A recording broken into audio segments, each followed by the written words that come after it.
안녕하세요. 에듀스케 전문 강사 김은정입니다. 이 시간에는 7급에서 9급 대비 특강을 진행을 할 건데요. 제 대비 특강을 쭉 들어오신 분들은 알겠지만 저희가 계속 지금 그 통번역 또 장문에 대해서 훈련을 하고 있어요. 누차 말씀을 드리지만 절대 단기간에 성적을 확 향상시킬 수 없는 영역이라서 훈련이 필요하고 기초훈련, 실전훈련이 계속 필요하기 때문에 계속 진행을 하고 있습니다. 그러니까 짧은 시간 동안에 한 15분에서 20분 사이에 진행되는 강의 내용 속에서 우리가 좀 훈련을 해보자. 그리고 벌써 이제 16회차까지 이어져 오기 때문에 여러분이 예를 들어서 일주일에 내가 한 3개 정도씩 이 강의를 보면서 내가 이 통번역 훈련을 내가 해. 기초훈련부터 기초훈련, 실전훈련 이렇게 진행을 하잖아요. 그러면 그게 일주일에 3번이면 3, 5, 10번이니까 5주예요. 한 달 동안에 이 앞에 걸 찾아보시면서 연습을 하시면 근데 벌써 이제 그 회차가 늘어났으니까 일주일에 3번이라도 연습을 하고 내가 만약에 주말쯤에 내가 짧은 글을 갖다가 한 번씩 연습을 해봐. 이렇게 해도 사실 이게 쌓이면 5월에 시험 보시는 분들도 있을 거고요. 또 나중에 시험을 또 한 차례 또 몇 개월 후에 진행이 되더라도 그때라도 내가 조금은 더 실력이 향상되어 있을 거예요. 분명히 있을 거예요. 꾸준히 하시는 게 굉장히 중요하다는 거. 오늘은 실전 훈련을 좀 해볼 거예요. 지난달에는 저희가 기초 훈련을 했는데 실전 훈련이라는 건 보통 제가 번역을 많이 실전 훈련을 하잖아요. 왜냐하면 장문 같은 경우에도 번역이 수반이 내 머릿속에 있는 한국어의 내용을 우리 한국인이니까요. 그 나의 주장이나 나의 논점을 중국어로 쓴다거나 아니면 말을 할 때도 기본적으로 중국어가 구사가 돼야 그게 말로 뽑아내는 거니까 번역 훈련을 제가 많이 한단 말이에요. 오늘은 실전 문제를 볼 거예요. 그러니까 아예 한국어로 된 그 텍스트를 가지고 중국어로 바로 번역하는 훈련을 해볼 거예요. 자, 중요한 건 한국어 문장을 보고 내가 중국어로 바꿀 때의 가장 기본 핵심은 주어, 수어, 목적어로 가는 거예요.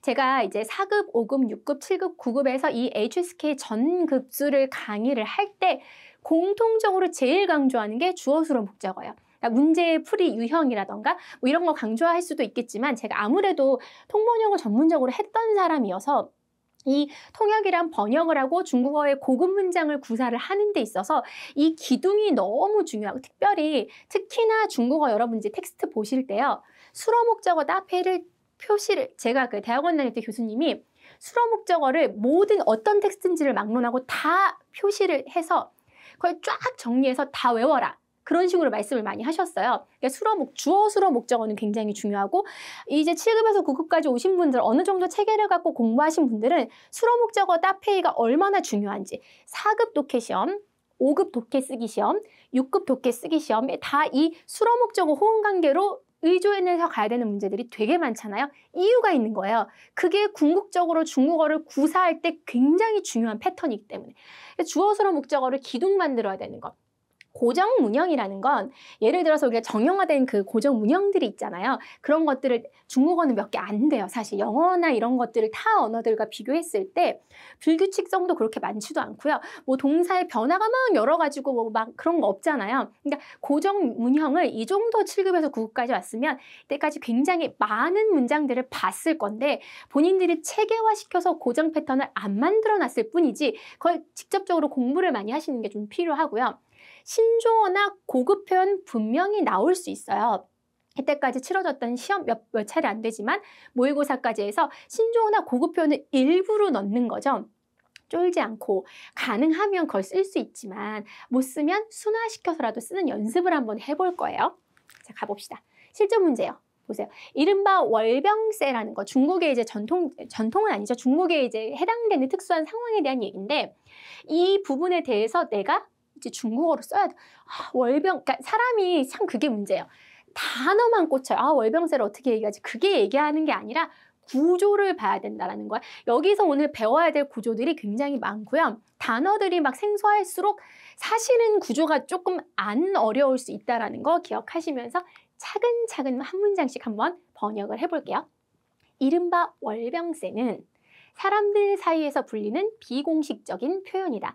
제가 진하게 표시를 했어요. 월병세가 주어예요. 비공식적인 표현이다. 주어, 수로, 목적어를 제가 설명을 한 거예요. 본질적으로 말해서 이것은 주어, 임금소득세에 속한다. 수로 목적어만 살리면 되죠. 자, 보시면 이른바라는 건 여러분이 이제 막상 이른바 해서 소웨이가 생각이 안 날 수도 있지만 소웨이는 우리 5급, 6급에서 굉장히 많이 봤던 단어들이잖아요. 그러니까 이제 이걸 내 거화시켜서 나의 중국어로 만드는 거지. 나는 그걸 보기만 했어. 해석만 하고 그냥 표현만 구경만 했어. 근데 이제 내 거화시키는 거. 소웨이 什么什么 신조어 같은 경우는 소웨이가 거의 다 나와요. 그래서 소웨이 위빙쉐는요. 월병세는 단지 사람들 사이에서 불리는 비공식적인 표현이다라는 게 어려워요. 그냥 사람들이 흔하게 말하는 하나의 그냥 화법이다. 라고 쇼바라고 생각할 수도 있죠. 민진 쇼바라는 표현을 써요. 민간 사람들 사이에서 일컬어지는 그런 그 표현이다. 본질적으로 말해서 从什么什么上说 이런 표현들 많이 쓰죠. 从什么什么上说 여기는 什么什么 본질 상이니까 얘기하는 거. 从什么什么说 하면 본질적으로 말해서 슈이 많이 쓰는 표현이에요. 뭐뭐에 속한다. 그러니까 임금소득세라는 건 내가 짜내서 만들어내면 돼요.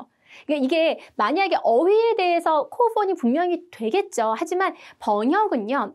그러니까 어휘보다는 구조적으로 중국인들 대충 월병세가 이렇고 어떤 소득세에 속한다고 이야기하고 있구나 라는 게 더 중요하다라는 거야. 공즈소득税 하고 이제 이거는 이제 만들어낼 수 있는 표현인 거죠.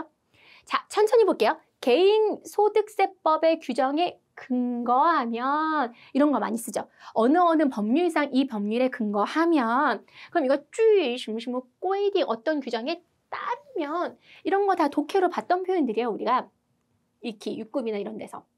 잘 보세요.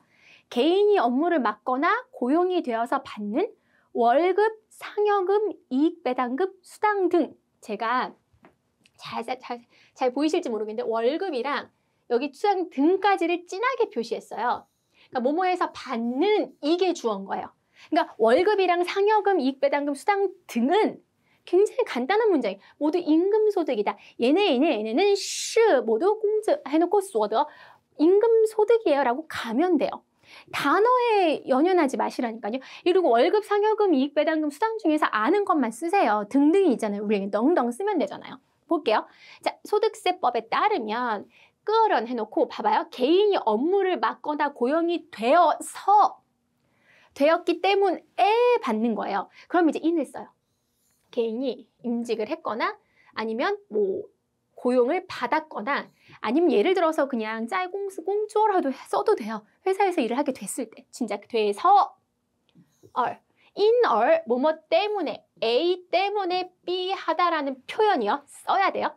그래서 받는 공즈, 장진, 라오동펑공, 무티에 기억하시면 좋을까요? 공즈는 아시죠? 장진은 상여금 이것도 아시면 좋아요.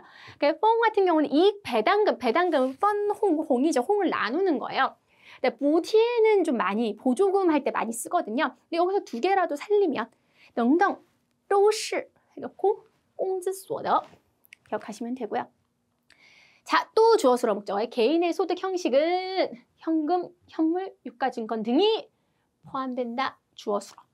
그러면 个人所得的形式 해놓고 포함된다. 그러니까 주어수로 찾아서 목적어 딱 하면 구조 잡으면 이게 실마리가 풀려요. 단어만 갖고 하지 마세요. 그죠? 그럼 현금, 현물, 유가증권 중에서 아는 것만 쓰시인지 15. 이 어제 정주에는 몰라도 그냥 얘네 두 개만 쓰시면 돼요. 이 규정에 따르면 그죠? 뭐 주의这个规定 써도 되고요. 照此 조금 다른 표현 써봤어요. 照此规定 중추절에 회사에서 주는 월병은이 주어요. 그쵸? 어떤 월병은 중추절에 회사에서 주는 중추제 때 회사에서 주는 거 현물성 복지에 속해요. 때문에 그쵸? 중추제 땅외에서 빠주는 뭐 게이 해도 되고요. 위에빙은요 어디에 속해? 위에빙이 주어요. 주위 어디에 속해요? 실물, 실질적으로 보는 실물만 써도 돼요. 실물 복지에 속하기 때문에 또잉 마땅히 이게 찌로는 어려운 표현이다. 그러니까 都是属于 해도 돼요. 都是 해도 돼요. 그죠? 또잉에는 찌로를 쓸 수 있으면 써도 되고요. 그 노동 임금소득세로 되기 때문에 이걸로 계산해서 걷어야 된다. 쇼쉐이죠. 임금으로 계산해서 세금을 걷어 이렇게 가는 거예요.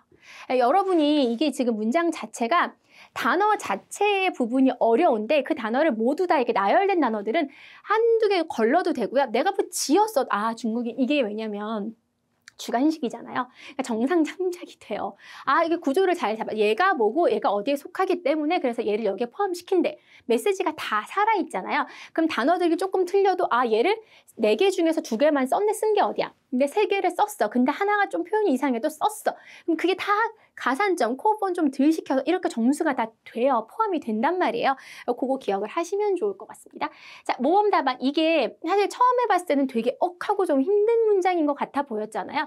근데 하나하나, 그리고 훈련이잖아요. 제가 이제 누차 말씀을 드리지만 어떤 식으로 훈련을 하면 되냐면 그 6급에서 여러분들이 이제 조금 짧은 글들 제가 매번 얘기하지만 듣기나 아니면 독해 좀 짧은 부분에 이런 그 문제집 있잖아요. 그럼 해설지가 돼 있단 말이에요. 그럼 해설지는 한국어 부분 있잖아요. 그걸 먼저 보고 번역을 해보세요. 그리고 나면 옆에 있는 중국어 문장 원문이 이게 나에겐 모범 답안인 거예요. 그럼 한국어랑 비교했을 때 중국어 문장이 아, 이런 표현은 이런 주어, 수어, 목적어의 이런 구조를 갖췄는지 구조 먼저 파악하시고 그 다음에 이제 표현 단어들 외우시면 돼요. 아, 이 단어가 이거구나. 아, 이렇게 쓰는 거구나. 이 표현들이 이렇게 가는 거구나. 그 이 순서를 밟아서 꾸준히 연습을 해보시면 이게 도움이 돼요. 근데 마지막에 해야 돼. 이 모범 답안에서 마지막에 해야 될 부분은 외우시면 좋을 것 같아요. 근데 이 문장 같은 경우에는 특수적인 그런 상황의 그 어휘들이 많기 때문에 이걸 막 딸딸딸딸 외우는 것도 물론 필요하겠지만 구조적인 것들. 所谓只是什么什么从本质上说它属于什么什么注意什么什么规定 그런因而 해서 받는 이거는 都是共治所得고 그런所得的形式는包括什么什么什么什么什么가 있고 이 규정에 따르면 이거다. 이 구조를 계속 여러 번 익히면서 보시는 게 좋아요. 그래서 문장 자체를 내 것화 많이 시키는 게 좋은 것 같죠. 그 실전 문제를 오늘 풀어봤는데요. 제일 중요한 건 이게 이 단말성으로 끝나는 게 아니라 훈련이에요. 계속 진행을 하셔서 이게 운동선수 제가 얘기 많이 하잖아요. 기록을 자꾸 단축시키려고 부단히 노력을 해요. 근데 언어는 이렇게 실력이 향상되는 게 아니라 정말 야속하게도 이렇게 계단식으로 향상이 되잖아요. 꾸준히 진짜 힘드네. 안 느네 하다가 이게 다 쌓여서 나중에 갑자기 이렇게 올라서 또 이렇게 가요. 그래서 여러분이 아무래도 7급에서 9급은 이러한 과정이 조금 필요하다는 거, 인내도 필요하고 그 대신에 쉬지는 말고 계속 짧은 문장이라도 이 번역 연습을 꾸준히 하시고 조금 편한 문장들 같은 경우는 다 이 훈련을 거치신 다음에 많이 조금 입으로 많이 뽑아내시면서 암기하면서 말로 많이 던져보시는 거 이런 훈련 필요할 것 같습니다. 자, 이 하나하나의 것들이 모여서 우리가 큰 소학을 거둘 수 있기를 간절히 제가 바라요. 왜냐하면 이 모든 것들이 반드시 쌓일 거거든요. 이걸 통해서 7급에서 9급 통번역에서 좋은 성적 거두시길 바라면서요. 이 수업 여기서 오늘 마무리 짓도록 하겠습니다.